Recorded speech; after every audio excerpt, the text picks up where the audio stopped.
focus on helping them learn Islam to connect it with something that they see going on in life, like a real world problem that they see, right? Okay. That's a good point. Yeah. So if you're teaching them about sadaqah, right? If you're teaching them about generosity can only come when you're sacrificing something, because you're not being generous, you're not sacrificing. How do you do that? You start talking about sadaqah. So I always tell, schools and parents, if you want to teach about generosity, you have to start from yourself. You have to start from yourself as a parent. Are you generous with your own kids? Critical thinking. Is it just a buzzword, or is it the missing ingredient to unlock a more meaningful and lasting learning outcome, particularly in our youth? In this episode, we are joined by Ustadh Abdul Rahman Chao, a Houston native who is a graduate from the Islamic University of Madinah and Vanderbilt University, and a passionate educator who is a firm advocate of empowering youth with critical thinking. And we will, inshallah, get to the bottom of these important questions. What really is critical thinking all about, and why is it important to empower our Muslim youth with critical thinking? Barakallahu fikum. ولو أن أهل القرى آمنوا واتقوا لفتحنا عليهم بركات من السماء والأرض. Bismillahirrahmanirrahim. Alhamdulillah wassalatu wassalamu ala Rasulillah wa ala alihi wa sahbihi wa man tabi'ahum bi ihsanin ila yaumiddin. Assalamualaikum warahmatullahi wabarakatuh. Waalaikumsalam warahmatullahi wabarakatuh. Brothers and sisters, welcome to the Barakah Effect podcast. The topic of our discussion this week is empowering critical thinking in Muslim youth. And for this episode, we have streaming live all the way from Houston, Texas, Ustadh Abdurrahman Chao. So maybe just to set the scene here, like what does it mean by critical thinking? Because, like a lot of us in the modern day today, like we look at the word critical thinking, it's kind of like viewed rather from what critical thinking it probably is not. So for example, people think like, for you to be questioning everything but politics, that's critical thinking. And if you don't question things, you're kind of like, you're not a critical thinker. You're kind of like the sheep, that kind of thing. And then if you start like going into the route of the extreme, like liberalism or atheism, and the fact that you are able to challenge the religion, mashallah, this is critical thinking. So what does this mean in practice? Like what do you say, what in practice, what does critical thinking mean in a context that you're trying to bring? So first, we have to establish that there is a place in Islam for critical thinking, and that is at the very technical level, And I go back to the issue of coding, right? You have to, when you have two coders, two people who code, they're not going to code the same way. Right? No two coders are going to code the same way. And there's going to be some differences in the way how they write, even the way how they type, and they style it off. Are they messy coders, or are they very organized? Do they clean up? Do they go and clean up the code after they're done? Right? Everyone is different. When we talk about critical thinking. So, sorry to interrupt you. So maybe coding can be a bit distant for some people. So can I also put it in a way like cooking? Like you might bake a cookie, it's the similar product, but the way people cook might be different. And like you said, like some people, they do housekeeping better than other people, right? But the end product is kind of like similarities, different touches here and there. Can I put it that way? No, I would agree with you. You have the person at home baking, and you have someone who's a professional, pastry chef, right? Right. The whole process is going to be different. Critical thinking is something that is obviously, from a very, very simple perspective, Islam has always been about critical thinking. Islam has always been about encouraging people at a very simple level as a human being to think critically of the world around them, to not just simply be consumers of yes. We see whatever it is, right? It has always been to think, to observe, and that is part of what you find in the Qur'an. أَفَلَا تَعْقِلُونَ أَفَلَا تَتَفَكَّرُونَ, right? Good point. Do you not ponder? Do you not think? أَفَلَا تُبْصِرُونَ, do you not see? Right. So critical thinking has always been at the forefront of the whole existence of humanity, to think. Right, the whole idea of inna shaytana lakum aduwan fattakhidhuhu aduwa. Satan is indeed for you, Adam and Eve, and for your generations, your descendants, an enemy. So take him as an enemy. Right, to not just simply take the waswasa, the whisperings of shaitan at face value. Right, to think, well, is that something that I should do? Islam has always been about critical thinking, to think deeply and not just simply be, yes, because innama ashraka aba'una, because our forefathers used to commit shirk and we just know. That has always been about critical thinking, to not just simply be a consumer in these sort of things. However, the word critical thinking now has been associated with two things, and that is we have the critical thinking, and which I want to spend some time to talk about, and that is right now critical thinking in the non-academic world is just basically code for I have an opinion. Okay. Right. That's what most people think. The Twitterverse, basically, right? I have an opinion, right?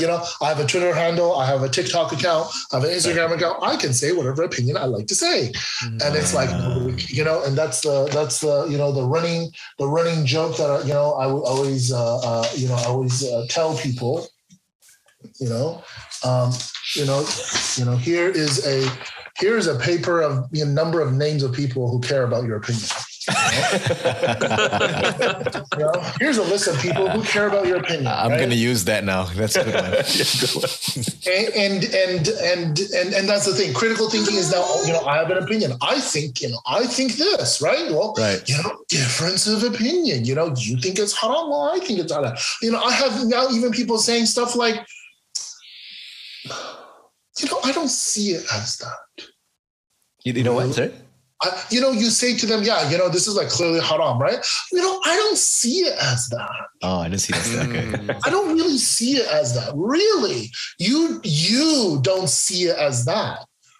Okay. Wow. Okay. It's like the person that comes out and says, COVID is a hoax. I don't really see it as a real virus. Okay. Thank you. And so critical thinking has been just this thing about, I have an opinion. I just want to say whatever it is, and if you really think deeply about critical thinking right now, and then we'll get to what real critical thinking is. Right. Critical thinking most of the time is an exercise of an opinion that doesn't actually follow any sort of rules, and it is simply to deconstruct and not construct. Ooh, okay. Wow. So when you get into these discussions with people, right, most of the time they're just deconstructing what you're saying. No, what about this? What about this? What about this? What about this? That's really, and it's really good point. Yeah. Yeah, they're not actually trying to, and that's how you know if someone is truly sincere in the critical thinking. Is it really based on, as we say in Arabic, tayyib, when you study like fiqh, right? When you go through all the differences of opinions and you look at the wajh al-istidlal and the shahid and all the different proofs and where the proofs are, you know what they will say in the book? It will say like, they will say like, okay, these are the opinions. Okay, here's munaqashatul adillah. This is where you go through all the difference of opinions and all the proofs, and then it will say like the summary. The summary of all of this, right? So right now, critical thinking, according to these people, is just simply, I think that this is this, and therefore it is that. And it doesn't, when you sit there and you're like, okay, this person is deconstructing, what exactly is the goal? When you ask this critical thinker, what exactly is ma hiya athamma? What is the end result? Where are we trying to get to? Are we trying to clarify? Are we trying to نقرب إلى الحق نقرب أنفسنا إلى الحق? Are we trying to get ourselves closer to the truth so that we can practice it? Or is it just simply throwing stuff out, right? Just for the sake of, an intellectual exercise where I argue, you argue. Intellectual discourse. It's over. We're just like, alhamdulillah, critical thinking. Yeah, put it nicely. That's not critical thinking. That's actually, kalam fadi. That's empty talk, right? And that's actually dangerous because because Allah tells us in the Qur'an, that whatever you think, whatever you hear, what you say, all of that will be held accountable, right? And so when people are just sitting there and be like, yeah, I heard that this is haram. Have you heard of that? Oh yeah, no, I heard from that sheikh. Oh yeah, well, I don't know why it's haram. What's wrong with these imams these days? There's just these old men sitting there giving rules, and they're all misogynistic people, and they don't respect women. And yeah, you hear that a lot. Yeah, and they're like, critical thinking, right? That's not critical. This is the critical thinking for the masses, the people who don't know what critical thinking is. Right. Then you have the critical thinking that is for the scholars.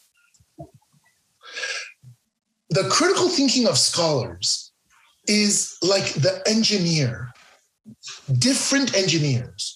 You have the electrical engineer sitting with the mechanical engineer, okay?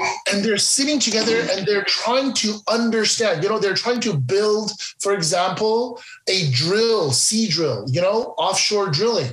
The geophysicist needs to come in. The mechanical engineer needs to come in. The oceanographer needs to come in. All of them are coming in for what? They're looking at all of the different aspects of engineering. To do what? To build the oil rig, the drill in, under whatever, deep sea drilling, whatever it is. In layman's terms, it's like the different chefs in the kitchen, right? Gotcha. They're all coming together and they're trying to figure out what is the best menu. Right? We have this client, what is the best menu and the flavors and how you want to cook it, how you want to prepare it. And that is reserved for the scholars. Critical thinking begins with textual evidence. Right. Critical thinking does not begin with, well, I think. Critical thinking begins with some sort of basis in what you're talking about, right? So if you're saying from an engineering perspective, blah, blah, blah, blah, blah, if you're a mechanical engineer, you're obviously going to need to bring some sort of theory. Some mathematical laws or physics. Exactly. Or, some theories, and to prove what you're trying to say. It's not just, I think. You pluck it from the air, right? Exactly. Right. And that's what scholars do. Remember when we said the whole thing about the tree, right? The scholar is going and understand, they're studying, they're plucking, right? And so the critical thinking is reserved for the ulama, the scholars, because contrary to what people think, scholars don't sit around like together and they have, scratching their toes, okay, picking their nose, and they're like, what do you say? What do you say? What do you say? What do you say? They don't do that. This is the scholars. What they're doing is they're absorbing all of this information, they're processing it, and then when all we see is the end result, and we don't understand, we don't appreciate the end result, and we're just like, well, they're just making up their own opinion, right? So it has to start with a text. Yes. And then, okay, so you have the nas, you have the text, okay? You have the dalil, right? Okay, ma huwa al-istidlal? What is so you have like the proof, how the proof is extracted and what you're trying to get from it, and then you have the end result, the natija, the hukum.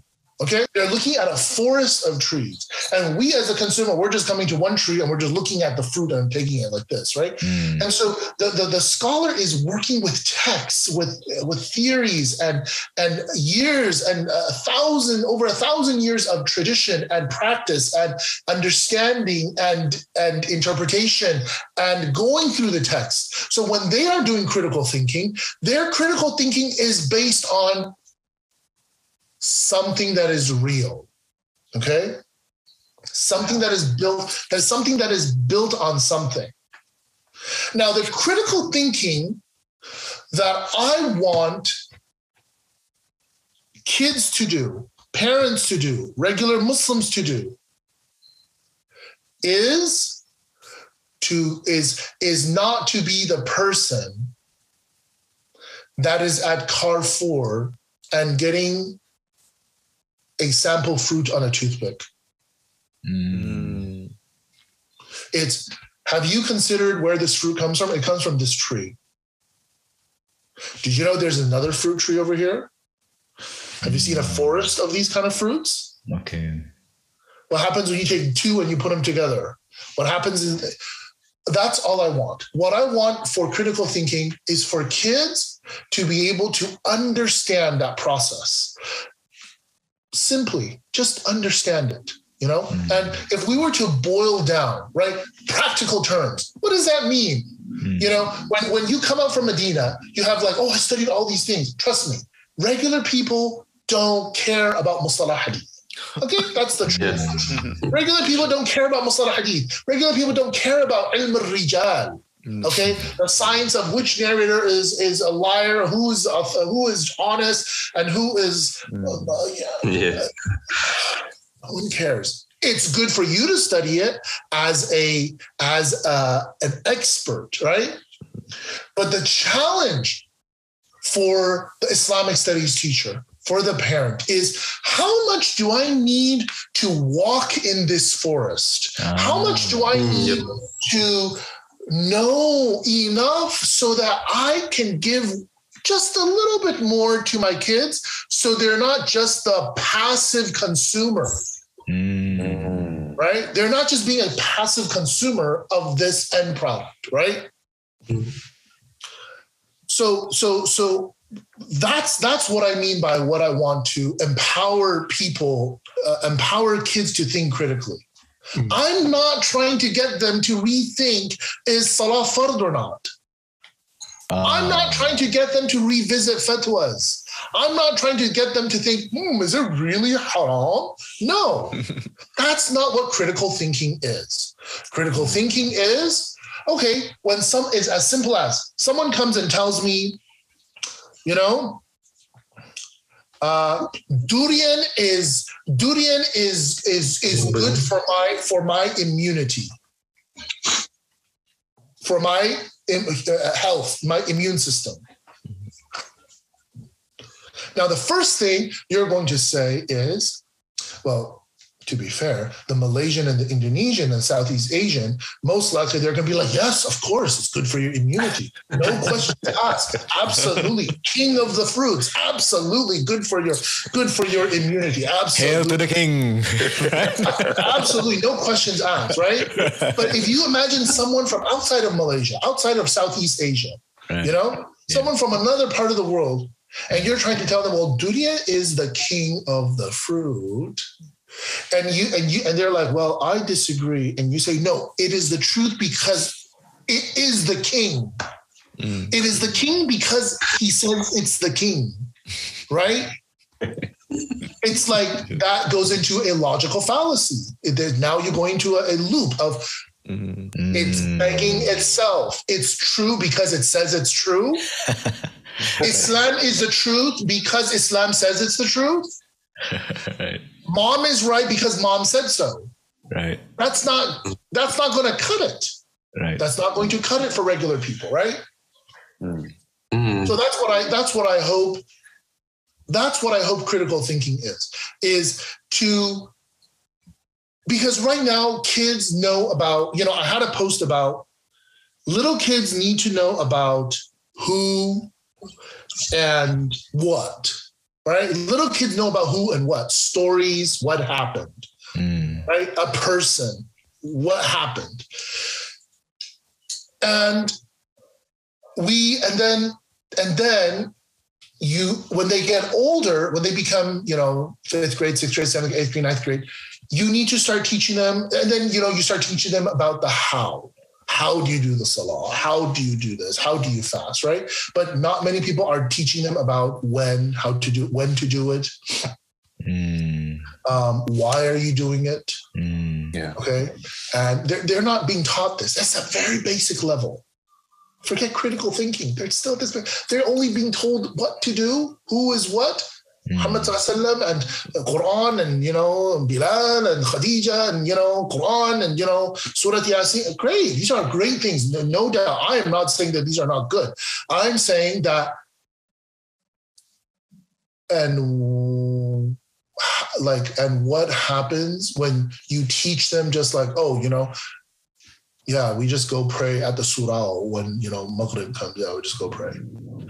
How is that going to help that kid when he grows up and he has a confusion, when he goes through something traumatic, when he's going through something very difficult? Nobody taught him about the connection of salah and tawakkul and relying on Allah subhanahu wa ta'ala, and how that salah connects that to your heart, connects that to your faith, connects that to your emotions. No one thinks about that. No one really goes and explains that to them. Right. Yeah. So you look at, I'm sure you guys have heard of the website Khan Academy, right? Khan Academy is this website in America where they have like all these free subjects like math, algebra, trigonometry. Khan Academy. Okay. Yeah. In America, we call it Khan Academy, the Khan Academy, right? Yeah. So if you look at a Khan Academy, right? If you look at Khan Academy, there is actually a map. Let me see here. If you look, they used to have an old star map from the old days. Okay. There is like this, that's how old it is. There's like this star map where it will show you how everything is connected from one subject to the next subject, right? So when you tell students right now, Sira is like, life of the Prophet, but they don't really sit there and understand, well, Sira originally came from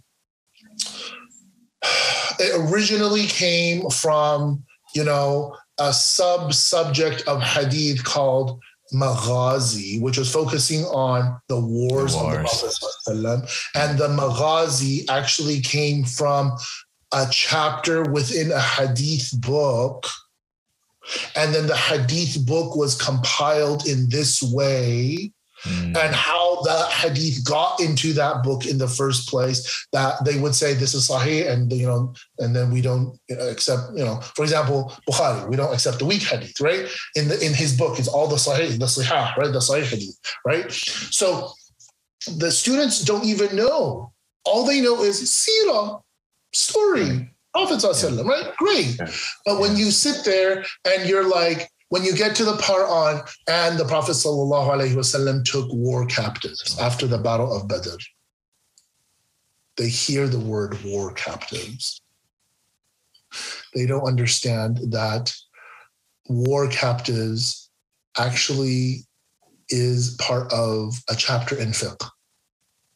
Where that came from. It's just like, war captives? Slaves? A'udhu billah, Islam and slavery and Islam legit. Oh my God, Muslims are barbarians. They're trying to enslave you. It's like, it's because they don't understand where it's coming from, right? Yeah. When you tell them, there's something said in the Qur'an, right? They don't understand, where did the Qur'an come from? They don't understand how it was compiled. They can't see how these individual pieces fit inside the big picture, the roots of the tree, so to speak. Okay. They don't understand it. They don't it's like the client that comes and says to you, well, I want the button to look this way. Right.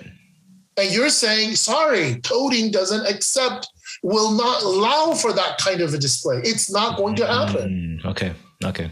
It's not going to happen in that way. So that's what I think, critical thinking really is about. We want students to think, we want students to get to the where and the how and the when. That's what I'm doing right now. The where, the how, and the when. The basic level. Get them to think a little bit, where do you think this comes from, right? Like just even putting that seed in their head. When Allah subhanahu wa ta'ala told the Bani Israel, the children of Israel, to go slaughter the cow, right? Yeah. The question, the answer that comes back was why? Why do we have to do it, right? Do you take us as a joke, right? And that's because there is a disconnect. The disconnect is Allah subhanahu wa ta'ala, and this is, even though this is for the Bani Israel in this story, this is a fiqh ruling. Go and slaughter that cow, or whatever cow it is, right? Any cow. Right. But they're not tying it back to, yeah, we're a little confused about which cow, but hey, if Allah didn't specify it, easier for us, right? We can just go get any cow. It's like this hyper, over pedantic specification that people try to go into, like, we need to know exactly everything.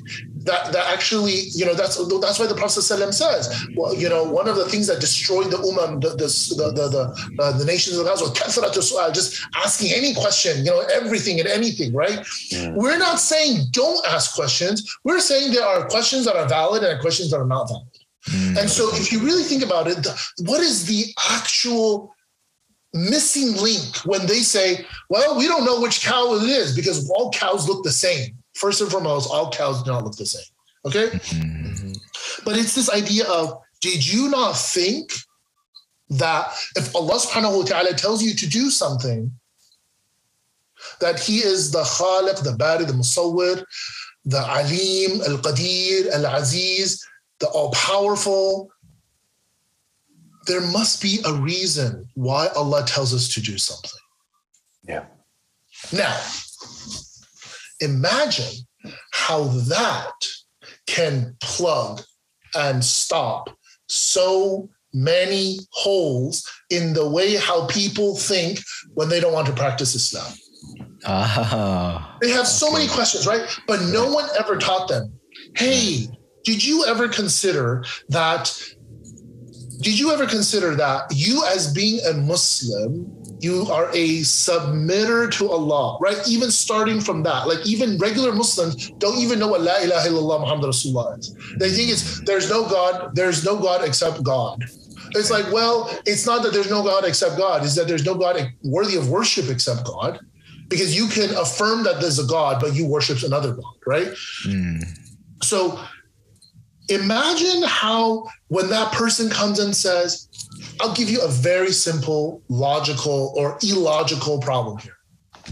Allah wants it to be easy for us, right? Yuridullahu bikumul yusr. Allah wants ease for people. Yeah.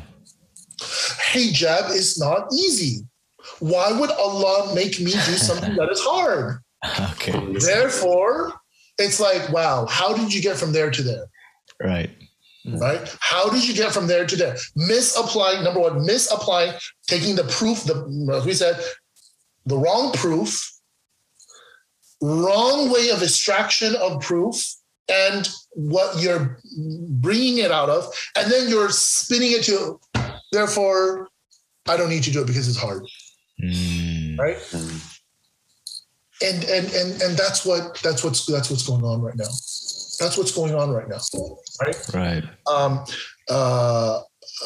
Yeah. So Okay, sure. So maybe I just want to ask you a bit about this idea as well. Actually, an idea just struck my mind while you were expressing about the idea about organic, right? So when people argue like, oh, like you said, like they criticize the sheikh for coming up with this ruling and so on, it's almost as if we're looking at the label and saying, oh, is this really organic, when we don't even know what organic even is. Yeah, I would agree with that. No, I would agree with it. I would agree.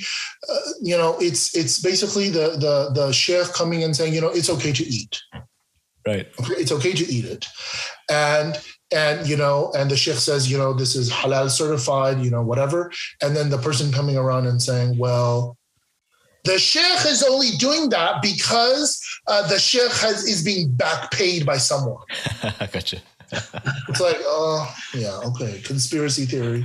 And that's what people think it is. A lot of people think like scholars are these people that are, like I said, just sitting around, picking their noses and scratching their toes and going around and being like, what do you think? What do you think? Hey, come on, let's make a ruling here. And if you go into academia, for example, right? If you go into academia, one of the biggest flaws in critical study of religion, one of the biggest accusations against Islam, especially from Westerners, is that they believe, they like we said last time, this idea of they don't believe in hadith, right? Mm-hmm. Yeah. And so because they don't believe in hadith, they're like, there's no way you could trace it back to the Prophet ﷺ, right? And so what ends up happening is, how do they explain Islamic rules? They say Islamic rules were basically the practices that were done predominantly by the people around. And then the ulama of that time went back in time and then they said, oh, let's look at the practices and now let's do the ahkam for it. So they said that they made up the hadith. They made up a hadith to support the living practices that Muslims do. So they reverse engineer based on their observations. Yes, they reverse engineer. Ironically, that's what they are doing as well when they're concluding. That's what they're trying to do. Subhanallah. Yeah. Gotcha. Okay. So I was wondering as well about this idea about critical thinking. So mashallah, you put it very well. But I was wondering as well, the topic about empowering critical thinking in Muslim youth. I was thinking as I was going around this conversation, like, why Muslim youth? Like, because for me, what I see is that our own ummah, the Muslim community as a whole, the adults itself, they are the ones who need to have this idea as well, because I think, like you highlighted as well, a lot of us were raised in this very traditional kind of, shut up, don't ask questions, just take it as it is, don't get to the roots. And we were raised in this environment. So, and I was thinking, like, I remember I started asking my Ustadha, why this? And I was like, shut up, so it's almost like ijma, right? The answer is always some iteration of don't ask so much questions, just get in line and follow, right? So I was wondering as well, like, how can we, like, if we want to really achieve this idea about instilling this critical thinking in Muslim youth, it's us who has to play that role first. Did I get that right? Yeah, I think for parents, it's parents themselves need to elevate their own learning experiences, right? Like right now, parents, parents, every generation, if you see, it's like, mashallah, people will say, like, oh, my grandfather, mashallah, was so religious, and blah, blah, blah, goes to the masjid. And then, the son is like a little bit less, and the grandson, a little bit less. Right. So the problem that we have here is when it comes to even to Islamic studies, right? It is this fundamental degradation over time. Okay. And so what I always tell parents is, if you want to increase critical thinking, you have to at least demonstrate and practice what you preach. If you don't practice what you are preaching, like I said in the beginning, kids being forced to memorize Qur'an, the parents never ever crack open the Qur'an. Oh, really? You think that's gonna teach critical thinking? That's gonna teach critical thinking. Called, I think my parents say something and do something else. Wow. Right? That's a critical thing that we have. So the first thing that we need to do is we need to elevate the level of critical thinking in among the parents. And that is what I say to the parents: you need to sit, you need to learn, you need to start thinking for yourself.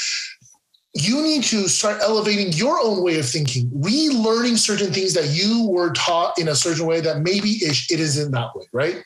Right. Okay. And then I would say, it's important for parents to be exposed to just how do people learn? How do kids learn? Right. If you don't know how kids learn, like the idea of pedagogy, how do they learn? How is it that they process information? It's going to be really difficult because if you don't even know how they process information, you're saying, okay, it's like I said, it's like the person, 10,000 years ago, the primitive human standing by the river, and you're telling them it makes electricity, water, right? If you are sitting there and you're not equipping yourself to bridge that gap, to get closer, we don't expect the parent to finish the process. We expect them to elevate it more than what they have, right? To bring their kids closer to a higher level than what they have, because, they're going to fall a little bit lower, right? If you attempt for 90%, you're going to hit 85, right? Yeah. So it starts from having this sort of inquisitive mind, right? Not just being like, passive, like I said, watching YouTube videos, right? Not just simply just being a passive consumer, having some level of engaging discussions that are at the level of who, what, when, where, why. Not at the engineering level, but definitely at the why, the how, understanding how did the scholars get to this opinion? Even if you don't get there, okay, there's another valid school of opinion out there. How did they get to that opinion, right? Just to kind of get a sampling, another flavor, It's not just durian, for example, all day, every day durian. Maybe pineapple. You'll be quoting durian quite a bit, huh, Sheikh? Maybe, yeah. And I'm not a fan of durian, So, oh, no. So, maybe not lychee, maybe, try something different, right? See what it is, and we're not asking you to know every single thing, right? And I've had durian before, it's just different. It's just different. It's just different. Very politically correct there, Sheikh. Yeah, it's just very different, So the thing is like, this is what I think parents need to do. It's very simple. You're a parent right now that's listening. Just stop worrying so much about your kids. Focus on elevating your level of knowledge. Creating a learning environment in the house. Of discussion, of talking, of sharing, even if it's as simple as you go to the masjid, you hear the khutbah, and you drive back home with your son in the car, your daughter in the car, your wife in the car, exchange ideas. Hey, what do you think about that? Right? Just, what do you think about that? Connected, just something as simple as that. Yeah, something as simple as that, right? And then for the kids, it's just the idea of, if you're a parent right now listening, what I would say is look for a teacher. If you don't have the means to do it, try to find a teacher that doesn't just focus on memorizing and true or false kind of questions, right? We're looking for simple as, okay, prayer, okay? Salatul Fajr, Fajr is difficult to get up. It is hard. People have difficulty getting up for Fajr. Okay. So why would Allah subhanahu wa ta'ala ask us to pray so early in the morning? What do you think? What do you think is the benefit of that? And then maybe you can say, hey, tie it to the Malaysian Olympic team, You think the Olympic champions, they're like getting up at like 12 in the afternoon and then going and training? Right. It's like, you think they just get up at 12 by the dhuhr, after dhuhr, they're like, let's go train. No, they get up before Fajr and they're training. Right. They're training for whatever it is that they're training for, right? MashaAllah. So just this connecting, Fajr is difficult. Yes. No one is saying it's not difficult. Acknowledging that aspect of it. Because when you don't acknowledge it, the kid is going to think like, no, yeah, you don't care about feelings, right? Acknowledging it, understanding, it is difficult, right? But why did Allah ask us to do Fajr? Why? Why do you think Allah asked us? Well, Fajr must be good for us then. Okay, well, maybe from the health perspective, it's good for us to get up, right? If you want to get up Fajr, that means sleeping early. Well, maybe there's good health benefits on sleeping early, right? What is the productivity levels when people get up early in the morning, right? Right, true. All sorts of things together, being productive in the morning, right? If it's just Fajr, get up. Allah said so, you have to get up. Why did Allah say so? Because Allah said he said so. You made it sound so Asian, Sheikh, mashallah. Allah said so. It's like, okay, Allah said so, but you know what? Right. It's like they're not going to be convinced, right? And subhanAllah, it's that's what I'm saying, something definitely to think about, I love the point, Sheikh. The idea is because what I was thinking when you were describing this, because maybe some parents out there might feel inadequate, that they might not have enough knowledge to instill or sort of trigger this kind of critical thinking. But I think the point that you're putting here is we learn together, engage that same level of curiosity and discovery, ask questions. And if they ask questions that you don't know, it's perfectly valid to say, I don't know. Let's find out. Let's learn. Let's go see the Sheikh. I don't know either. Come, let's learn together. And mashallah, I think a lot of parents have a lot of reservation towards doing this because it kind of makes them look like, oh, not so intelligent when I should be the father. I should be the guy who gives the answers. Yeah. But subhanAllah, when I think about it, when you put it this way, and even reflecting back at looking at how my parents developed over the years, even as an adult, seeing them trying to memorize Qur'an inspired me as well. Like, oh, mashallah, I respect that. I don't look down on them. So I think that's the kind of paradigm that we kind of have to get rid of. We have to get rid of the fact that I look like an idiot now. That's not the idea at all. So subhanAllah. I mean, part of learning requires this. It's like everything goes back to submission. The whole idea of you have to focus on yourself. Like, you know what? Imam Malik, Imam Dar al-Hijrah, was visited by someone and was asked 40 different questions. And the overwhelming majority of those questions, he said, I don't know. And the person says, Imam Dar al-Hijrah, la yadri, Imam of Dar al-Hijrah, Imam of Madinah says he doesn't know. Saying you don't know is the essence of knowledge itself, by not faking it till you make it. Right? We live in this culture of instant gratification, of Instagram, Facebook, TikTok. I mean, Facebook is for old people like me, Okay, that makes all of us old, Sheikh. Yeah, we're on the same team. And I don't even use Facebook anymore, right? But it's like, right now it's TikTok, right?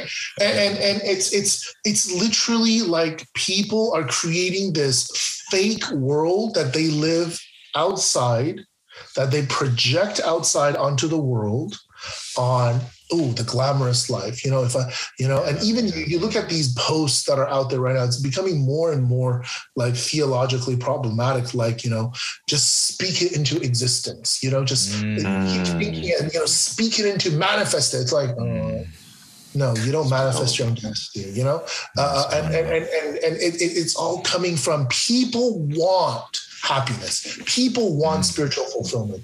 People want to get rid of their childhood trauma. And instead of actually going to the therapist, going to the doctor, going to the educator, going to the teacher, going and learning, what are they doing? Self-diagnosing on Instagram. They go through superficial sources for gratification. Yes. Everyone is cheering, high-fiving each other, Right. Yes, you're amazing. You're amazing. You're all amazing. Well, that means none of us are amazing if everyone is amazing, right? And it's this backlash. It's this complete backlash, a response to the elder generation where they make us feel like we're worthless, right? And it's all about, you're good. It's like, oh my God, please, I'm getting drunk from that, right? But it's this idea of you need to step away from that fakeness, from the Instagram instant quotes and all of those things, right? And that's why I say on my Instagram, you know, that you should not be seeking knowledge on Instagram. You should be going, like, you can benefit from Instagram, but you should use it in a way where, okay, I now have the tool. Okay, now I need to go back and figure out the real things, right? To figure out what is it that I'm doing as a parent, right? Am I parenting right? Do you have a community of people that you can talk to? Are you parenting the way how you were parented? Because that's the only way you know how to parent? Wow. Because you were punished in a certain way. And, you know, as they say, survivor's bias. Well, I made it. Then therefore it's okay. No, that doesn't, you know, or like, you know, how parents are like, you don't even know what we had growing up, right? We were beaten 10 times worse than you. Wait, is that supposed to make me feel grateful? Am I supposed to feel like, oh yeah, what you're doing is really good, mashallah. Like, please, one more time, please hit me one more time. You know? I think that's a dissonance, Sheikh, when you mentioned that, because sometimes, like, to question these things is kind of like almost like questioning our parents, which is almost seems like taboo in a lot of our cultures, you know. So it's kind of difficult to say that what my parents did was objectively not the best way to educate a child. You know what I mean? Absolutely, and it's okay. It's okay to say that, you know, I want to do something different. It's okay to say that. Like, I want to do something different, right? But what I always tell people is, if you're going to do something different, make sure you're not reactionary and make sure you're doing it according to the right way, according to the sunnah, according to the right way, right parenting. Every child is different. Just because one kid got smacked 10,000 times and mashallah, they turned out to be really good, you never have any hadith of the Prophet ﷺ where he would go around and smack kids. Yeah. I don't have there's not a single hadith out there. Wow. You know, reflecting back on what you said as well, I mean, even going through the life journey that you went through, like questioning and going through all these different religions, I can imagine another scenario where people won't actually, if they're skeptic, they won't make the effort of going to Madinah, learning the deen and then coming back. You know what I mean? Some people will immediately like turn to Twitter, for example, look at all these very rogue opinions and kind of like just give up on Islam altogether. So we can't take one sample as the one that, you know, applies across the board. Did I get that right from what you're saying? Yeah. I mean, yeah, of course. You know, what my advice to a skeptic out there, like I said, is obviously not everyone's going to go to Medina. Like, but what I would say to them is, listen, you know, make sure whatever you are having a problem with, that you have a question about, to separate the emotion from it. Look at it from an objective perspective. And if you cannot look at it from an objective perspective, be open to taking it from a non-biased person's opinion who doesn't have that emotional baggage with it. Right? Yeah. And you know what? Maybe it's even as simple as, you know what, maybe you should go see a therapist. And, you know, you should see kind of, am I conflating the issues? Am I fusing two issues and then repackaging it, and then I'm blowing it up into much more than what it actually is, right? Maybe I'm making it much more complicated, right? So that's what I would tell people, right? Like, be objective, take it slow. You know, if you don't know something, go and try to learn. Yeah. Don't learn to confirm your beliefs. Learn in order to, like, don't learn to go and affirm and confirm your beliefs. Learn and ask in order to learn about it. Right? When you say, I don't understand this math problem, you're not asking on, you know, when you have a wrong, when you're a student and you're like, I don't get this math problem, right? The student is, when you say, what do you mean you don't get this problem? You're like, well, I don't understand how to do it. versus I don't understand why it's wrong. So when the person comes to you and says, I don't understand why it's wrong, they're not asking you to prove. No person that does math in the right mind is going to say, well, prove to me that my way is wrong. No, it's prove to me why your way is right, right? Okay. And in the same way, when we want to learn about Islam, it should be coming from that perspective. I ask in order to understand how to do it the right way, and knowing that I might be wrong about it and how I should do it, as opposed to me being the student and be like, I'm here to ask a question about math, and you need to prove to me how I'm wrong. No, I don't need to prove to you how you're wrong. Right. I don't. I mean, maybe the teacher can prove to you how you're wrong, but if it's like a very complicated, equation, the professor doesn't have the time to go and to sit there and go through everything and be like, oh, it's wrong here. No, right? They will tell you, check your formulas, double check your work, make sure you're doing everything correctly, whatever it is that you're doing, right? Walking through that process. And I think a lot of people don't want to walk. They're lazy. They're just lazy. They just want car for Islam. Just go and just get a sample and that's it. Right. And unfortunately, it's like that's how they treat the masjid. So it's a symptom of the lack of the effort to put in. So you kind of just take it as it is, shove it in and take it, right? Yeah, exactly. It worked for me. I'm okay. I'm 80 years old. I turned out fine. It must work for you. Shut up, sit down, and take it like it is. Wow, subhanAllah. And so that's how they treat the masjid. The masjid is like that right now. The masjid is basically like, there's a sheikh sitting there. The sheikh is sitting there. And when my son is 17 years old and he is a complete idiot and is rude and this and that, you know what? Instead of me looking at what did I do wrong, I was driving in the wrong direction for 18 years. I've been driving for 1,800 miles the wrong way. Instead of saying, let me turn around and drive the other way and realize it might take another 18 years to fix the problem, what do? Sheikh, can you come and talk to my son? Oh, man. Give him lecture, please. Just maybe, inshallah, he'll start praying. Really? He'll just start praying. Wow. What fantasy novel is this from? Japanese fantasy? What is this? Manga? I don't know which one it is. Which one is it? Where? Are they expecting the kid to be like, yes, subhanallah, I have made tawbah. Oh yes, oh really? Subhanallah. And so it's this fundamental just laziness, right? And I'm not here to indict anyone to say, oh, you're lazy. No, it's just saying we need, like I said, we need to be not passive consumers.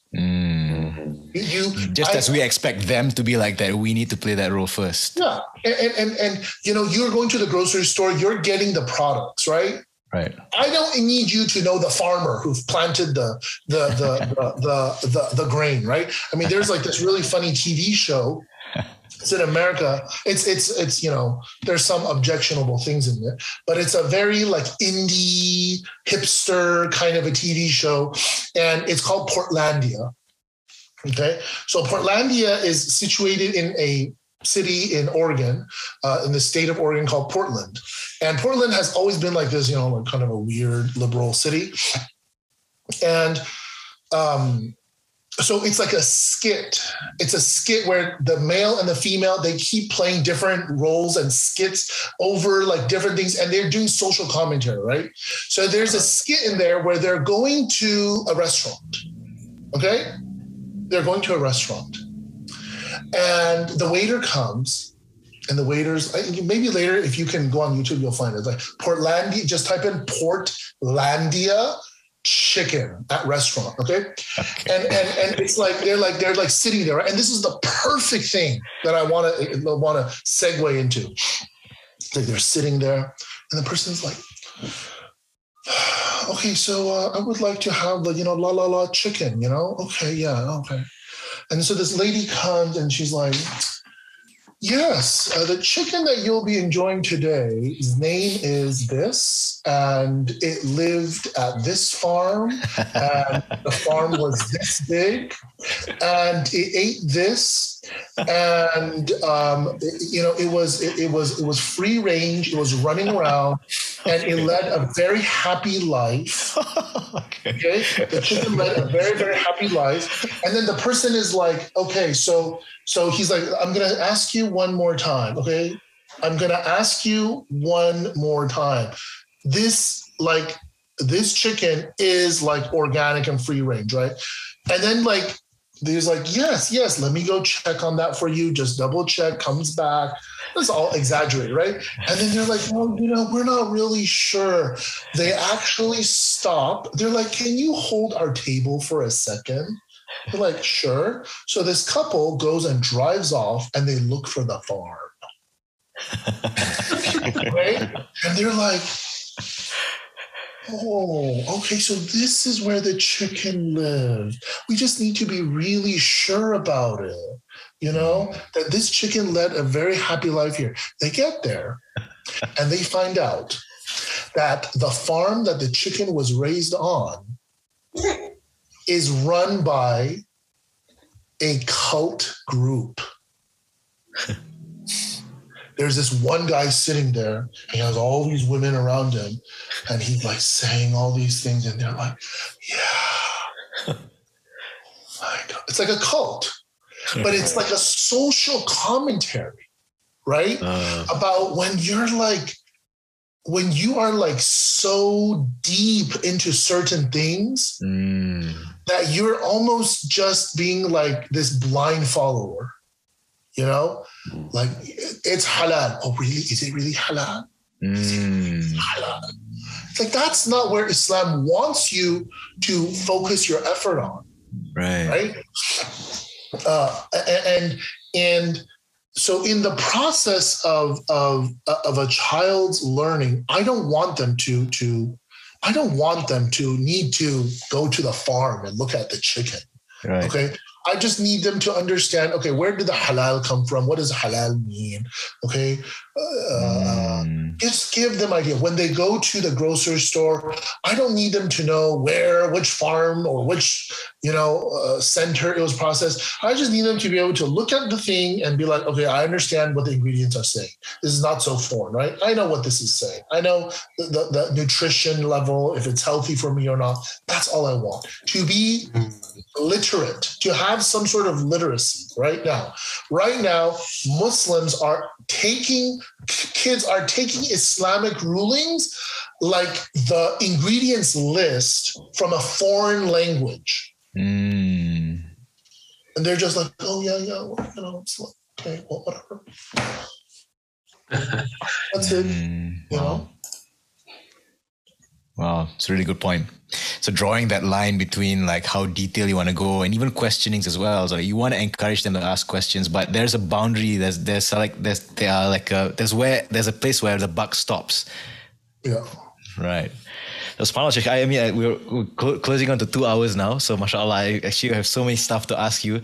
But maybe I just want to close off one last question. So coming back to the point which you alluded to earlier, was that you mentioned that kids won't remember what they listen to in Sunday school, but they will remember the feeling. And remember, I just want to quote something that you shared on Instagram, which is a really profound point when I read it. So you mentioned something like, many youth running from Islam, not because of their desires, not because they fundamentally want alcohol, marijuana, premarital sex, and so on, but rather they run away from Islam because they equate cultural trauma with Islam. So tell us a bit about Sheikh. Tell us a bit about this, Sheikh. Like, how do you relate this trauma and this feeling, and how this relates into what we're discussing right now? Okay, so let's talk about premarital sex as an example, right? Because no one wants to talk about that. So, it's like there's like this really inappropriate movie in America. It was called anyways, I'm not going to say the movie, but there was this inappropriate movie out there. It's a funny movie, but it's also highly inappropriate in a sense, like there's like a lot of objectionable things. But there was this funny scene in there where like the coach was like, just telling in the sex ed class, don't have sex because you're going to die if you have sex. It's like, what? You're going to die, right? But it's this idea of, when it comes to any sort of thing that parents or no one wants to talk about, it's just, oh, you're going to go to hell. Okay. Okay. You're just going to go to hell, right? You don't want to believe? All right, go to hell then, right? So when we talk about, yes, are there people out there who have desires of the flesh? Of course they do. And they're not ready to submit. And they just want to do whatever they want to do. That's true. What my post is really talking about is a lot of times we are not looking about we're not saying, well, so I don't want people to misunderstand that when I say that, are you saying that, there's no people that are leaving Islam because they have desires? No. I think there are many people that are leaving Islam for their own desires, right? They don't want to submit to Islam. That's true, 100%. Sure. But what I'm trying to say is when people are leaving Islam and you equate that to, it's just because they just want to have sex or they just want to go do drugs. Like when you sit there and you give the reasoning as that's what they want to do. Right. They just want to run around naked. They just want to go around and smoke pot. They just want to go do whatever haram it is. It's not like that. It's some of them really have a combination of things going on. When you never talk to them about gender, human biology, puberty and tying that into responsibility. This Arabic, we have this word of taklif, okay, being mukallaf, being responsible for your actions as a human being in the eyes of Allah. It's not, this is the one thing that I always tell people. Any human being, as young as 11 or 10,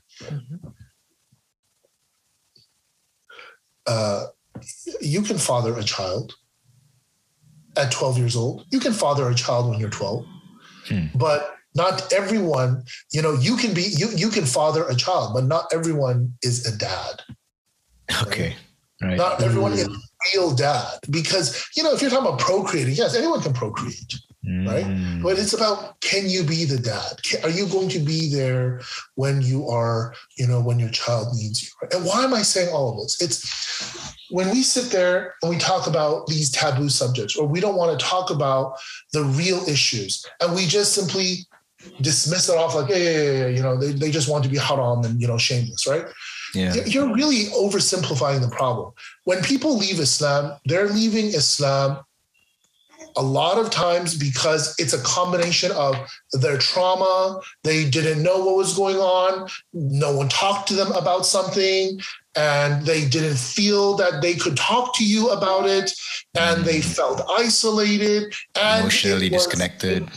Emotional trauma, and it was like Islam came and they just like slammed it into their face, and it was never actually, as an adult, as a human being, hey, you know what? You will have feelings, right? You're going to see this. This is what's going to happen, right? And what does Islam say about this? That you do this and that you do this, right? Islam does not say it's bad. It's not bad to have feelings.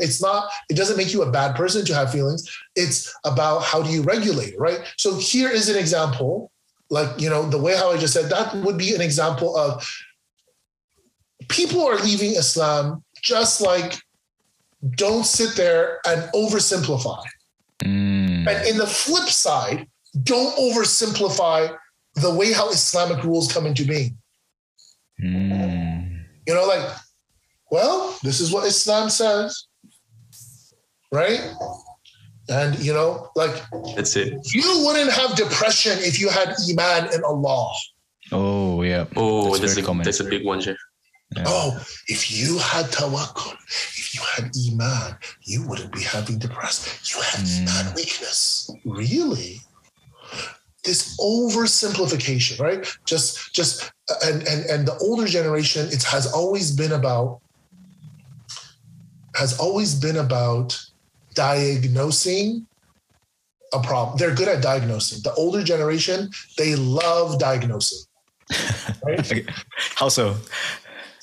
Like, well, it must be this because of that. Okay. Because of that. Okay. Right. You did because of that. Yeah, absolutely. They love diagnosing. Unrealizingly making the trauma even worse. Well, they're not understanding. It's not just, it's a false diagnosis. That's number one. Right. And number two is sometimes it's not about that. Mm-hmm. Sometimes we even sometimes as people, we find ourselves like when some of our friends are going through a difficult time, we sometimes end up forgetting that, instead of us trying to give them a solution, we should try to just listen and be empathetic. Right? When that young person, has certain ideas or certain temptations, they don't need a lecture from you about this is haram. They know it's haram. They need you to be empathetic, to be like, you know what? It is normal for you to have these ideas. It is normal for you to have these feelings. It's okay. You are not a bad person. You're not a bad Muslim. It's just that you need to know how to regulate and how to control yourself, how to be a responsible adult. And that's why if you look at a lot of my posts on Instagram, it's this focus on talk to them, communicate with them. Try to understand, try to figure out, sometimes it's not so much about the solution more than it is about the personal experience, maybe. No, it's just sometimes it's, affirming the difficulty that they're in, right? Someone is having a rough day, instead of saying, well, you have a rough day because you didn't pray on time yesterday and you went to bed late. It's your fault. Instead of that, maybe you should be like, okay, how can I help you? Right. That's a really good question. How can I help you? Like, what can make you, what's gonna, how can I make you feel better? This and that, right? It's okay to diagnose from time to time. Yeah. Wow. It's fun. You remind me of a quote that circulates around the professional world very, very often. And that quote says, people don't leave bad jobs, they leave bad bosses. So they don't leave the Islam per se, but it's the experience that they have in their surroundings and their parents and so on and so forth. So I can see some similarities there. Yeah, no, absolutely. Yes, absolutely. That's very profound because, people do leave bad jobs most of the time because, their boss is, and, I've had the unfortunate experience of that as well. You get some bosses out there who are absolutely the worst. They don't understand what's going on. All they're focused on is the result. Right. They don't care about how you, right? And that's how our parents are. I don't care how upset you are, how traumatic you are, how depressed you are. As long as you come back with medical doctor, it's all good. Wow, As long and that's what companies do. They continue that cycle. I don't care. When you're salaried, what do they say? As long as you get the job done, which sounds nice, but it's basically saying, as long as you kill yourself and spend nights and weekends in doing it until you have zero sleep and you deliver it, we're good, right? Forget about your mental health, forget about how you did it, forget about how your wife hates you. A lot of new companies in America are focusing on work-life balance, More and more younger people refuse that model of working, I'm going to just suck it up. If my boss is horrible, I'm just going to suffer in silence. No, mental health is important. And the same thing has to come into the mental health of Islam, right? Critical thinking. If we shut down critical thinking, anytime they ask a question, And I want to give you, I know we're kind of over time, but I want to give the listeners a real concrete example. Right. Very simple. Prophet Sulaiman alayhi salam saw the bird, the hudhud, the hoopoe that flown off. And he says, and you know, the question that someone asked me in class was, well, that's real mean. The bird is missing and he's going to slaughter the bird. لأعذبنه عذابا شديدا أو لأذبحنه أو ليأتيني بسلطان مبين. I'm going to either punish the bird severely, or I'm going to slaughter it, or it's going to bring me proof, right? Like, come on, give it a chance, right? I was like, thank you for asking that question. So I said, wow. So I said, okay, let's rethink this for a second. Who is Sulaiman? She's like, oh, Sulaiman is a prophet. I'm like, okay, what else is he? You know, he's a king. I'm like, okay, so he's a king prophet. Okay, let's establish that first. He's a king and a prophet. Okay, so the context of this bird saying, the bird flew away. I'm like, what was the context of this? They're like, oh, he was inspecting the army, right? Okay, so he is a military commander. Okay. Okay, so he's a military commander. Okay. So what happens in regular militaries today when a soldier deserts? Subhanallah. When a soldier runs away, right? The rule was shoot on sight for deserters, right? Because you could go to the enemy and give secrets, right? Or we're going to prosecute them in a tribunal, punish them severely. Punish them severely, or you execute them because they could give away military secrets. Or you give them a chance to explain. I'm like, you have to understand, it's not like Sulaiman saying, I'm going to kill you. He's a military leader. Yeah. So now you're not thinking, oh, this prophet, Sulaiman is just going around and trying to kill birds. It's like, no, there's a reason why he's saying that. And you might say, well, Brother Chao, where did you get that from the tafsir? Did you read that in tafsir? I'm going to tell you, no, I didn't read that from the tafsir. But what I'm saying is the perspective that I'm giving does not contradict the context of what is being said, right? It has nothing to do with aqidah or theology. It has nothing to do with a fiqh thing. It's part of when you're a learned person, as a parent, as a teacher, etc. When you learn enough, you know exactly how to think of that scenario to help induce critical thinking, right?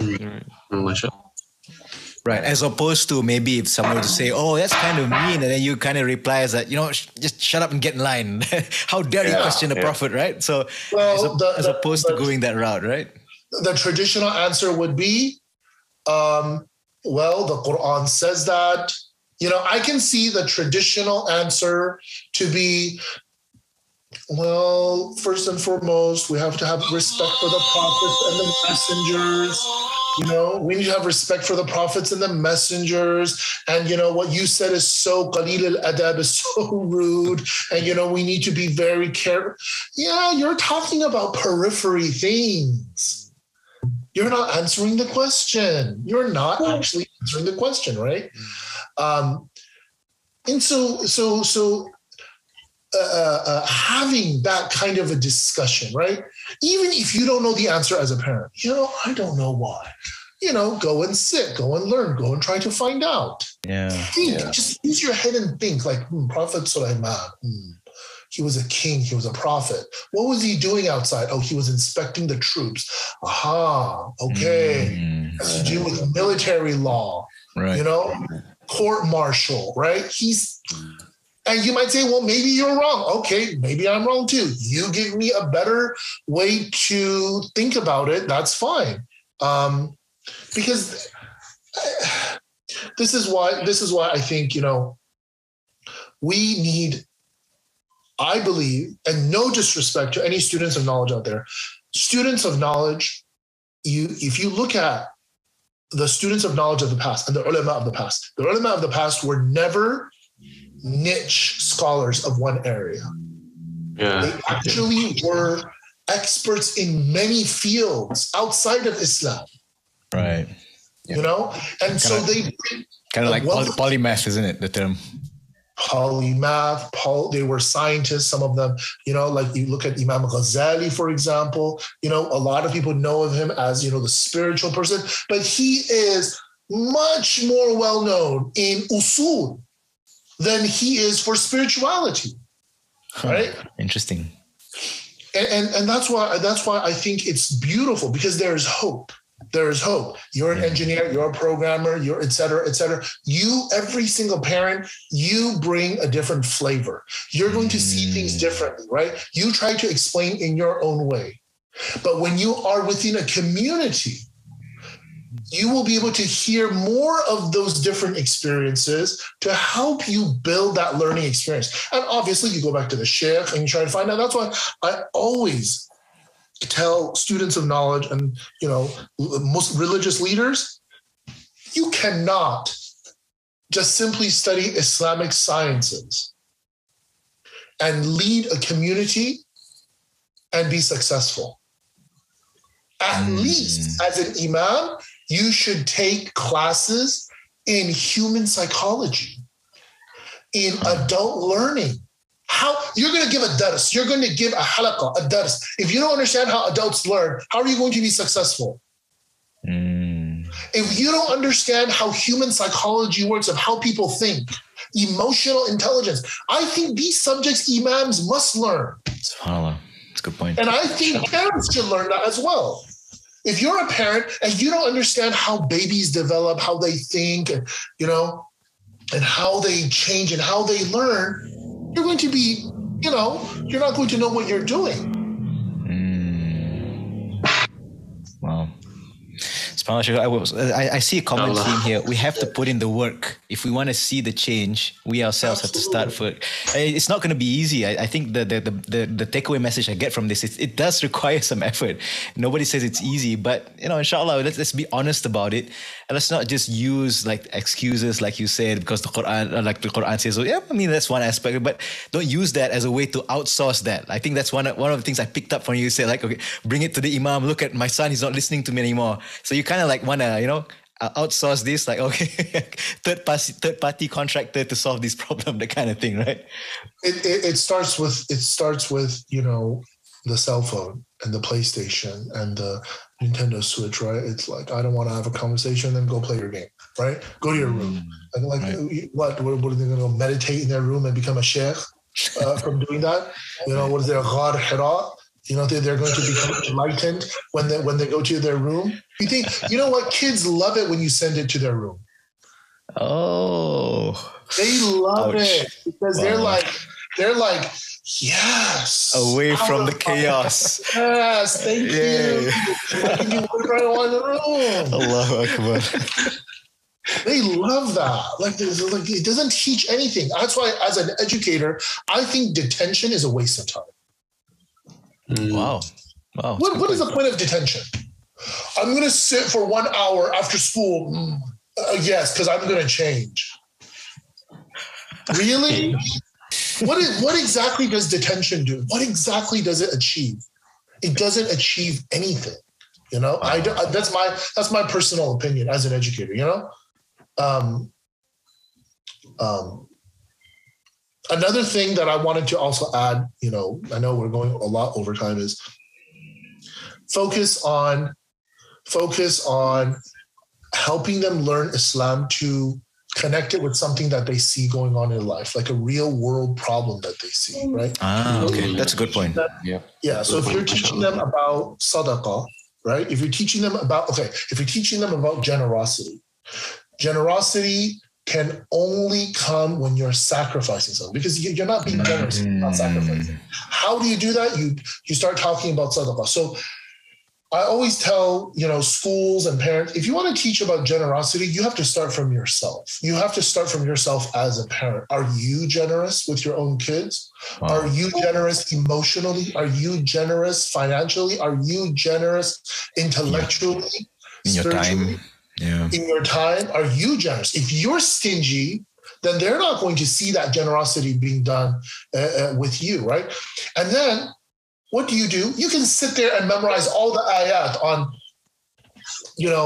مثل الذين ينفقون أموالهم في سبيل الله, right? You can sit there and memorize all the verses, but they're never going to understand. Make it practical. Say to them, all right, what I want you to do is I want you to do some research for me on what is the poverty level, for example, in Malaysia. Okay? And then you say, okay, the poverty level in Malaysia is that a person gets X amount of ringgit in a month. Okay? So then you tell them, okay, so now I want you to go and go to the local store, and I want you to get for me, what are the basic necessities, right? And they start writing it down. Okay, milk, eggs, this. And then they will start learning what life is. And then you can see why charity, Allah subhanahu wa ta'ala says that the person who gives charity and they have little money is greater reward than the person who gives charity and they have a lot of money. Why? Because the person who gives charity with little money, that little money that they give is a bigger percentage. Yeah, from bigger portion of what they have. Right. Exactly. Right. And then what you do is you take that information and you say, okay, let's go find a soup kitchen. Let's go find a charitable organization where we can go and donate our time.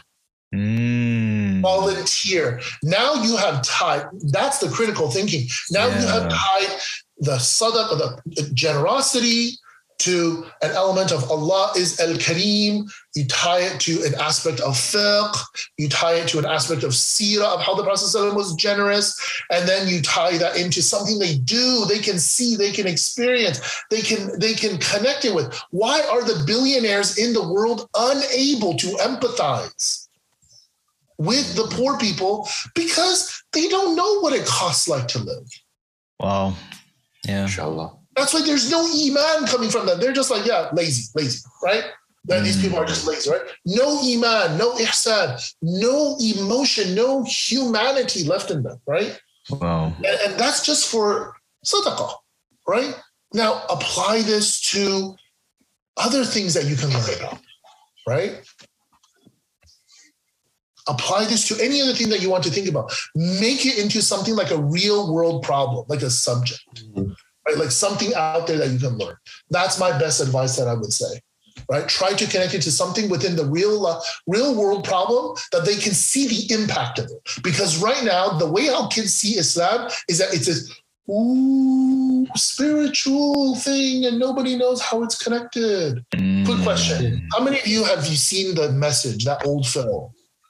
Oh, Risala? Yeah, I've seen it. You know the part where like anytime like the Prophet ﷺ is being like looked at or spoken to, there's always like this creepy music in the background, like dismissed. You know, it's like trying to create that. Oh, you noticed that, huh? Okay, I thought it was just me. That mysteriousness, right? It's trying to create that mysterious atmosphere, like, ooh, the Prophet is, right? And we don't need to make Islam mysterious. We need Islam to be something that is seen, understood, felt. Because now when they connect, remember how we said at the beginning, they are connecting some traumatic emotion. Now you are connecting a happy emotion of with something that they can see. I feel really good now that I have donated. Now I've volunteered. Now they have connected that feeling. Even if they forget the verses of the Qur'an, they will have that happy feeling. Right. They will have the happy feeling that will carry them forward. That will carry them forward. Right? And that's why, like you see in the hadith of Rasulullah about the Prophet saying, ثلاث من كن فيه وجد حلاوة الإيمان, right? The three people, if they were, whenever they have any, these characteristics, they will taste the sweetness of faith, And it's very theoretical. أن يكون الله ورسوله أحب إليه, right? The messenger of Allah and Allah is more beloved. But it's so, when you hear the hadith, it's like, what does that mean? It's so abstract. Yeah. It's so abstract. And what I interpret that to be is to go implement it. When you implement these things in real life, you will bring that sweetness, that happiness into you. You'll feel like, oh my God, this is fulfilling. Mashallah. Mashallah. That's a really good point. Sheikh, maybe I can ask a simple question on that note that you mentioned something interesting. But what about those who are teaching from a faraway lands, right? For example, we're teaching online currently. Let's say the students are not in the same locality as I am in currently. So how do we actually bring that same feeling or effect, if you will, like as you said, we bring them to soup kitchens and to the grocery stores. Like, can that be replicated? That has to be okay. So those sort of things cannot be replicated. That has to be something that is, you have to work in tandem with their parents, where you have see, that's the thing, teaching has never been intended to be over Zoom or Microsoft Teams, right? Definitely. So we're talking about an exception, right? Now, what I do when I teach is I cannot, in an ideal world, if I was teaching, obviously I have students across the world, or across the United States right now. I cannot get that influence that I can get if I was teaching face to face, right? However, what I can do is, if there was no COVID, what I could do is, my idea is, the students that are within your locality, you take them on those trips within your locality. Now, so it's like you're teaching them over Zoom, but maybe, 5 months down the line, you meet in person and you go do something together, right? Now, if they're all over the world, my recommendation is it only works for the older kids, right? If they have to be 12, 13, 14, 10-year-olds, I'm not going to expect much from them. But it's just this idea of, sometimes it's just letting them talk. Okay. Just letting them talk. Sometimes it's just whatever air coming out of their mouth, whatever, just let them talk. Just get them to talk, get them to communicate, let them share their ideas, listen to them. Hey, we don't need to shoot down every idea. Sometimes when I hear a student come with a very uninspiring, unsolicited opinion, I'm just like, okay. All right. Well, thank you for that. Right? I don't need to it doesn't count, but I'm just like, interesting. Right. And what I do is, with my students, is that what I encourage them to do is do group discussions. So what I'll do is I will break them out into rooms, and then I will give them a prompt. I will say, here's 3 questions, and I want you guys to spend the next 10 minutes discussing amongst yourselves. Okay. And then at the end, one person will be designated to come out from the room, and then we're going to share in the main room, and each one will present what they found, right? And I have found that has been a really good technique, just to get them to talk, just to get them to think, right? Because you don't have the time as a teacher to go and listen to every single opinion and correct every single one of them. So what you do is self-learn. It's called self-learning, peer learning. And this idea of, if one student comes up with something, the other students will chime in. They're going to have their own opinions. Yeah. Right? And what you're going to do as a teacher is, you're going to move from breakout room to breakout room, and you're going to listen. And you're going to listen to what they say. You're going to make notes. And then when they come back into the room, that's when you can make some comments, be like, okay, I heard this, this is really good. And then you can correct, you can say, maybe this was expressed, however, maybe this is how it should be, etc. Right? MashaAllah, very, very good tips, Sheikh. Actually, when you said this, right, triggered something as well that I read in something that you shared as well. It's like to teach them to embrace the process, not just the outcome. You want them to focus on to learn that resilience and develop that thinking and that grit. Did I understand it right? Yeah. It's the first step to understanding grit. You cannot have grit if you don't have a respect for the thing itself. Okay, like, let me give you an example.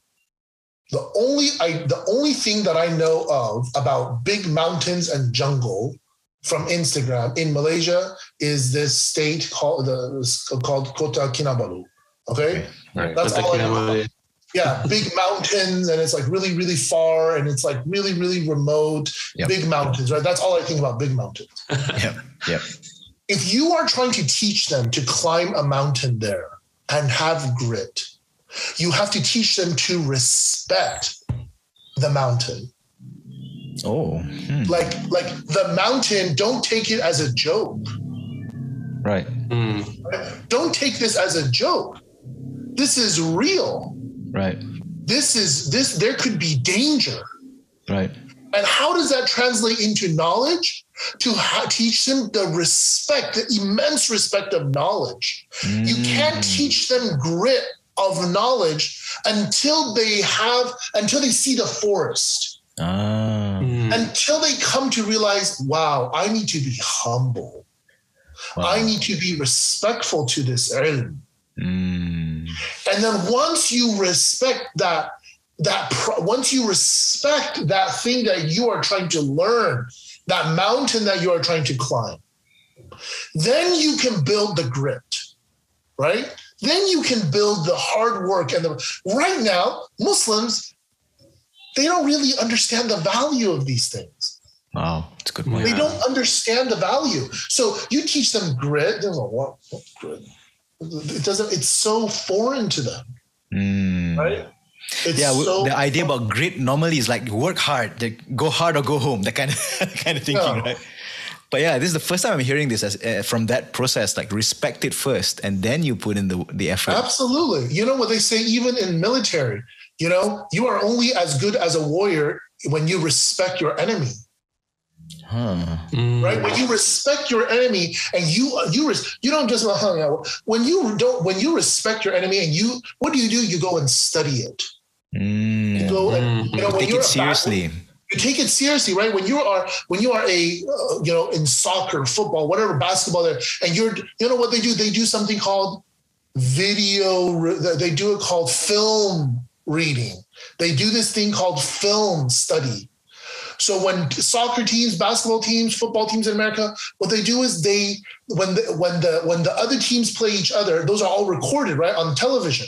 Okay. They go and sit in rooms and they watch. They analyze, isn't it? They break it down. They analyze how other teams are playing, and then because they respect what the other team brings, right? You can only have that kind of grit. And then that's why those athletes, now they know how to have that grit, because now they know how to do it, because they are told, hey, don't take them as a joke. Don't take them lightly, right? And that's what grit is. A lot of time we just have hard work, no, whatever, hard work. Oh, mashallah. Right? Mashallah. Wow, Sheikh, I think we're going to have to break this to two parts. Sure. So, mashallah, this is really, really good. So, I think we have to conclude this one. I think I actually have a lot more that I haven't said here. So, I think maybe we'll have to raise them for another time, inshallah. Yeah, me too. But maybe can I ask one more question, Sheikh, if you don't mind? Asking something that's related in your time in Madinah, inshallah, tabarakallah. I was just wondering, like, have you seen or have you studied under some mashayikh that that sort of teach? They taught their students the way that you are championing right now. The way that you're doing. And if you don't mind, maybe you can share some of their, maybe even one or two of their names. Maybe us here can benefit from, inshallah. One of the teachers that I actually severely, mashallah, was impressed by, this was because I graduated from Kulliyat Dawah, and one of the teachers there, he taught, and this is a subject, I don't know if they still teach it there, maybe they got rid of it, but the subject was called Tarikh al-Dawah. Okay, Tarikh al-Dawah, history of Dawah. Okay, I don't think they teach that in any of the other kulliyas. It's a specialized course in Kulliyat Dawah. And the professor that I had, was basically going through the entire historical Qasasul Anbiya, not for the sake of stories of the prophets, but coming at it from the perspective of we are analyzing the da'wah of the prophets. What were the issues? What were the asalib? What were the methodologies? What were the questions that they raised? And how did they answer it? And that professor really, because that's all about critical thinking. And that professor's name is Ustadh Ghazi al-Mutayri. Ghazi al-Mutayri. Ghazi al-Mutayri. I still remember him. He's one of the most intellectual, intellectual thinking is of different flavors. You can get intellectual thinking when you study usul. Very, very delicious, yummy. You can get it. Yeah. But then there's another flavor that a lot of, I'm not trying to dunk on Kulliyat Sharia, but, I'm going to say this, Kulliyat Sharia students have historically made fun of Kulliyat Dawah, and they've been like, it's a frat thing, huh? No, they're just like, Kulliyat Dawah is like Kulliyat Siyaha, it's like a vacation Kulliyah, it's like, that's not true. That's not true. And what I would say is, there's another flavor of intellectual thinking that you can be very intellectual and analytical from the sciences, right? The mathematical, right? But you can also be extremely intellectual and analytical in the liberal arts, in text. Okay. Yeah. And that comes from seerah, that comes from hadith, that comes from history, right? Any of these extra, these subjects that we take, subjects that some students of knowledge might be like, what's so special? Like we had to take classes on Tariq al-Umawi and Tariq al-Abbasi. And people might just think it's just history, right? It's like, no, there is so much to be learned in history. So much. When you analyze the historical events, so much to be learned. Yeah, mashallah. Mashallah, jazakumullah khairah, Sheikh. Thank you so much. Yeah, Sheikh. So mashallah, maybe to wrap up our conversation, which is mashallah, a lot of very good points here. So I just wanted to hear from you as well, like in your journey towards like trying to instill this, empower this critical thinking in Muslim youth as well. What sort of legacy do you want to leave behind at the end of the day, inshallah? What I want to leave behind, and I know this, I'm not trying to sound out emotional or anything. I do not, I'm saying this, and I know it's mashallah. It sounds a little selfish, okay? It sounds a little selfish when I'm going to say it, but I don't really, the way what I want to do is really purely to help myself. It's really to help myself, to help me continue to be connected with the knowledge, to connect it to something that helped me save me from leaving Islam. And I'm not trying to save anyone. My job is not to, your job is not to save people. Your job is to simply inspire, right? It's not so much about, do they know how to do it? They will learn how to do it. You don't know how to do something right now, you go Google it, right? Now, of course, some people are going to be like, astaghfirullah, Google, like seriously, Mufti Google. No. What I mean is like, when someone wants to learn how to do the how, there's always the thing. Sure. What my legacy, what I want for me is really about changing this narrative of how kids have this horrible experience with learning Islam. It's very traumatic, dry, boring, terrible experience. And my hope is, even if you don't remember what I taught you, even if at the time you understood, you're like, yeah, it makes sense. I want them to have enough of a good feeling that will hold them. So when they're going through tough times, that happy feeling will hold them. You know, that sweetness will hold them back from whatever recklessness that is, right? When people want to go off into the deep end, obviously there is a huge element of emotion there. And you know, people try to pass it off like, well, I'm thinking critically, you know, pun intended, I'm thinking critically of it, you know, trying to make sure, you know, like how I was thinking when I was 15, right? But a lot of it is connected to emotions. And we as a Muslim community, unfortunately, the Muslim community for the past, I mean, if you look at history, Muslim countries around the world, almost all of them emerge from trauma. Oh, wow. Almost every Muslim country out there is some sort of byproduct of some sort of trauma. Independence, colonialism. Oh, right. You know, okay. Yeah. Some sort of trauma, something that, you know, where some people have to overcompensate by being ultra nationalistic and patriotic in order to find meaning, right? What I want kids to do is to find meaning, because ethnicities change, cultures change, people change.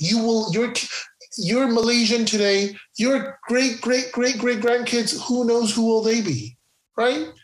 Who knows where they will be, where they will end up, right? And so I want to leave a legacy of, you know, the bare minimum of having them associate something good with Islam. And also because I need it. I need the hasanat. And, you know, unfortunately, when it comes to working for the deen, it's very, very, you know, this is what I would say to all students of Madinah or any students of knowledge is, you know, you don't want to just simply be someone who studies Islamic studies.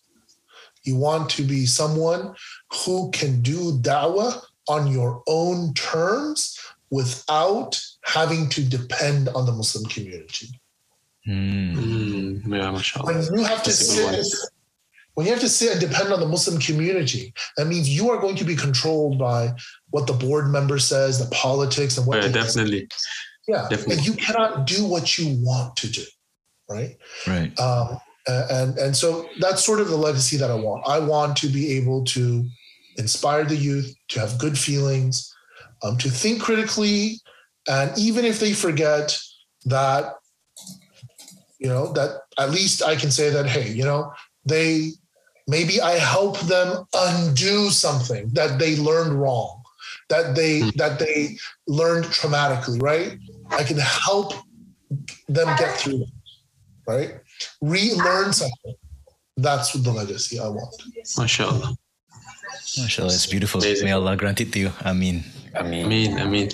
And actually, just a side note as well. It's really interesting. We speak about this very, we got a bit of technicalities here and there. You know, people think about the idea about critical thinking is very intellectual. And at the end of the day, it's about, you know, inspiring good feelings. I find that very relatable, mashallah.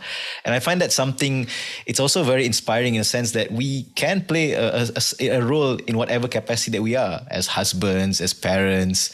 And mashallah, you know, we can do this. We can create these good feelings, inshallah. Yeah, absolutely. Absolutely. MashaAllah.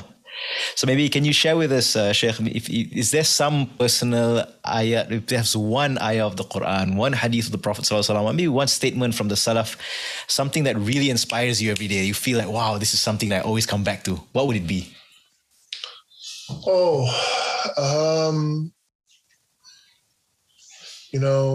there's no, I mean, yeah, there's, it's really hard to say, a specific one. But I have always felt deeply connected to the story of Ka'b bin Malik. The story of Ka'b bin Malik, the companion who procrastinated. He procrastinated. He had the means. He had the ability to go to the Battle of Tabuk. And every day as the time passed, he would look at his gardens and they were ready for harvest, and he would procrastinate. And he wouldn't do anything about it until the Prophet ﷺ went to the battle and came back, right?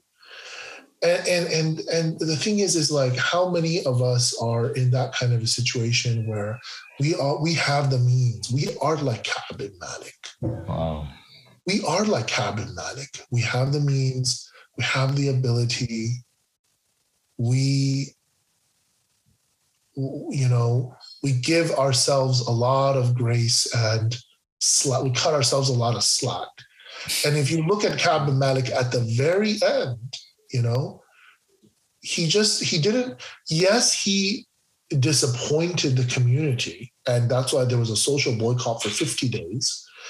But more importantly, he disappointed himself. Right? He disappointed himself because he knew that he could do better. Right. And I think that's the verse of the Qur'an in which Allah subhanahu wa ta'ala says, La malja'a min Allah illa ilayh. There was nowhere to run to except to Allah. Whatever difficulties that you are going through in life, whatever trauma, whatever difficulties that you're going through, whether it's a divorce, whether it's an unhappy marriage, whether it is childhood trauma, work-related, boss is complete ridiculous. At the end of the day, what do people say? Oh my God, God is this and that, God putting me through all this trauma, and, why would God do that to me? Well, you know what? Instead of running away from Allah, you should be running to Allah subhanahu wa ta'ala. No. Illa ilayh, la malja'a min Allah illa ilayh. There's no sanctuary from Allah except in Allah. Right? And that's what I think. That's what I think I'm inspired by. MashaAllah. MashaAllah, I love it. I really love the hadith.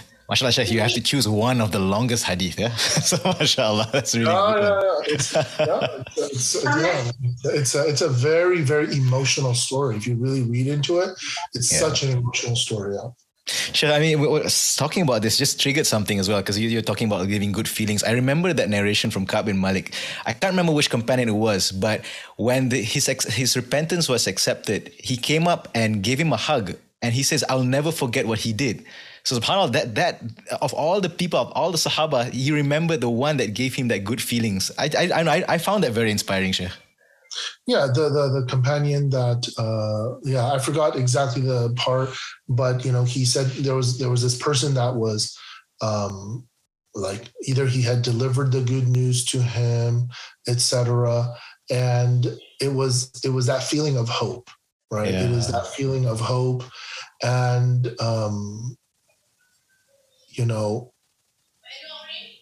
what the youth are going through today, like I said, it's very easy to just simply write that off as, oh, they're just wild, they're just disobedient, they're just this and they're just that. It's so easy to just put them in a box and say that, oh, millennials these days. That's an Amazon Prime box, tape, ship, right? Right. But it's really more than that. It's really more than that. And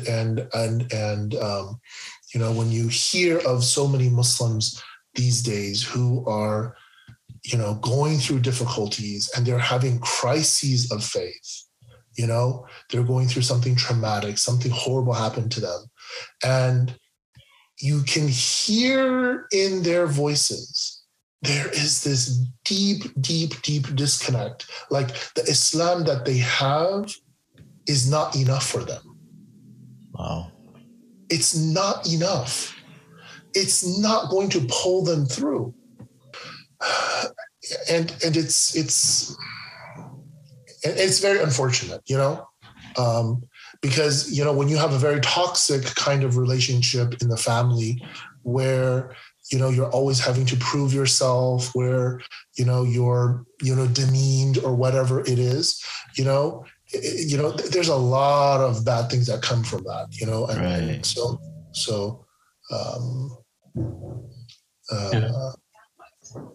no, that's what I would say. MashaAllah, yeah, Jazakallah khairan. It's a really, really deep thoughts that I think sometimes people tend to overlook, and because we have the easy, quick solution to put them in a box, like you said, Amazon, and push it away. So MashaAllah. So may Allah grant us the steadfastness to all play our parts, and and then play our roles as parents, as educators, to make one step, makes one small positive change for the sake of Allah. Yeah, absolutely. I mean, so Sheikh, last but not least, how can our listeners get in touch with you, your work, and your organization? What's the best way to get in touch with you, inshallah? Okay, well, there are 3 ways. Obviously, you can go to my webpage at archao.net. You can go to that webpage. I have some articles on there pertaining to social media. Parents who have questions on, I want my kids to memorize Qur'an. Where do I begin? So different articles there, archao.net. Also, you can find my full name, Abdurrahman Chao, on Facebook, my page, and also on Instagram is just my initials, a.r.chao, and they can find me there, inshallah. Okay, awesome. Jazakumullah khairan. So we hope that with this, inshallah, we can connect more of our listeners to your work. MashaAllah, a lot of our brothers here have been following a lot of what you've been posting, and MashaAllah, we find a lot of benefit in it. And actually, Shami is the one who reached out to you. Yeah, we finally meet. Alhamdulillah. Ya Sheikh, Allah yabarak fik. Allah yabarak fik, Sheikh. Jazakumullah khairan. So, mashallah, we hope that this has been a very inspiring taster to our listeners out there to start thinking critically and how they can play a role in empowering this critical thinking in our youth. And inshallah, maybe play a part in instilling the change that we want to see. Exactly, inshallah. So last but not least, Sheikh, to close our conversation, please complete the sentence. The key to barakah is... Oh, wow. As my students would say, could there be multiple answers for this? There could be. The key to barakah is generosity. MashaAllah. The key to barakah is generosity, right? If you were to give shukr, Allah will give more, right? And you can only appreciate that barakah when you're willing to share it with others, right? So the key to barakah is generosity. MashaAllah. Allah Mabarak.